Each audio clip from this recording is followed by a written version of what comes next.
No one masters the sword masters the man, and a cleric of Tyr serves no master but Tyr.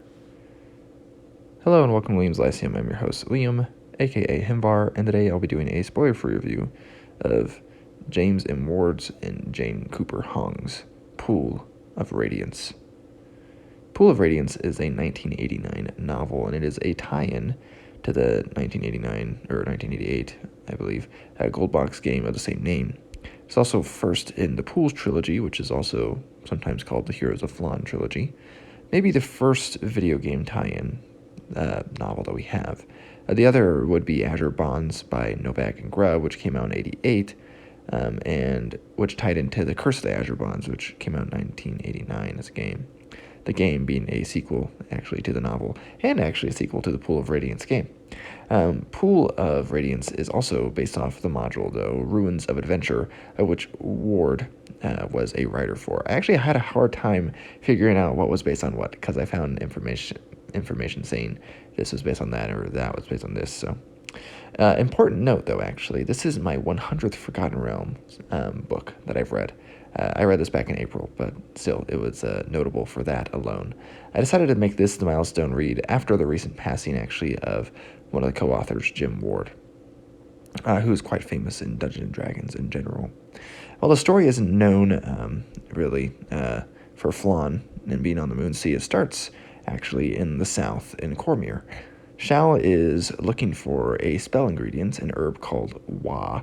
According to her master, Great Ranthor, it is a component for a dust of incendiary spells. She doesn't succeed in mastering burning hands, except by burning her own hands, and we learn a little of her training in the patience of her master, Ranthor. Then vying for a crystal ball, Denlor, a friend of Ranthor's and fellow mage, calls for aid against the monsters besetting him and Flan, and this doesn't go to plan.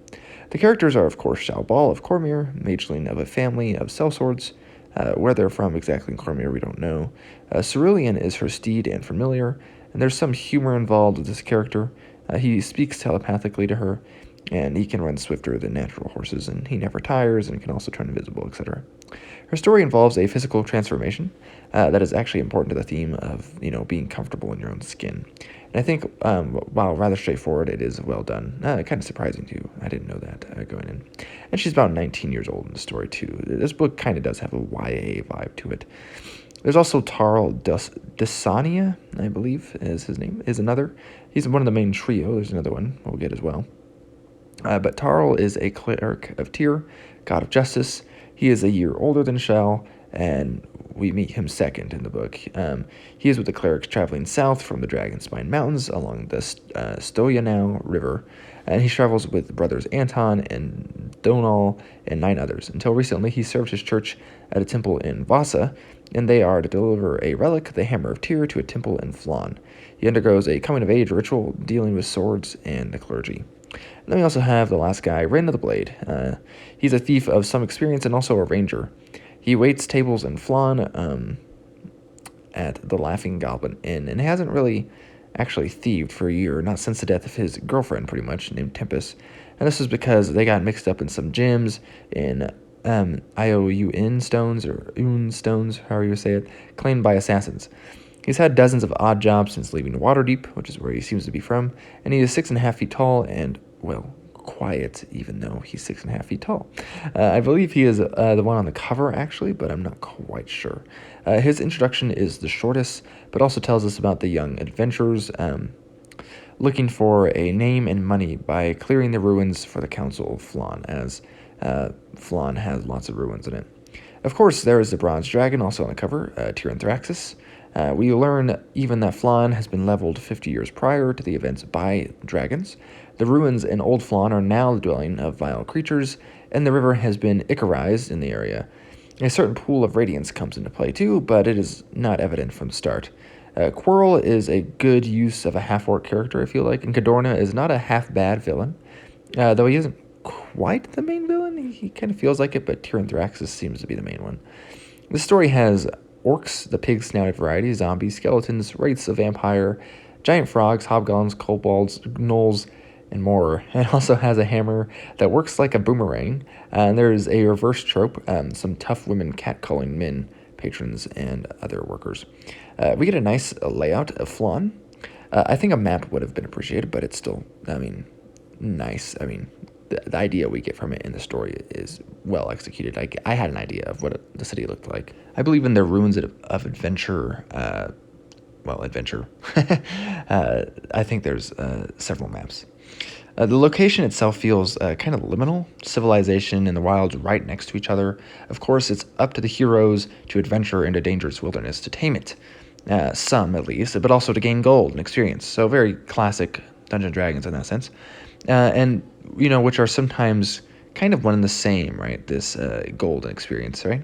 And this is rather explicit. The nice part of town with humans being called civilized Flan and the ruined part being called the ruins. How apt. Anyways, we get some vague ideas of the Moonsea area, which I've only really seen Zental Keep and Hilsar so far, but Thintia is at least mentioned here.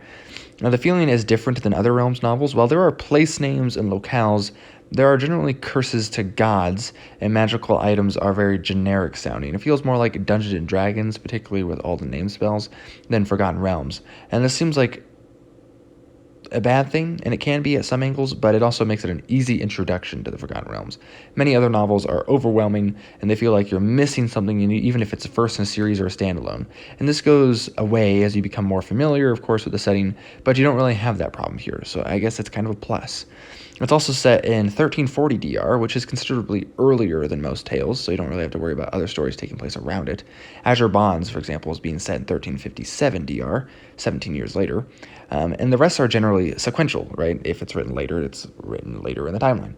Note the story actually was originally set in 1357 to 1358 DR, but did not incorporate the Time of Troubles material, so it had to be moved back to fit into lore once that change was made.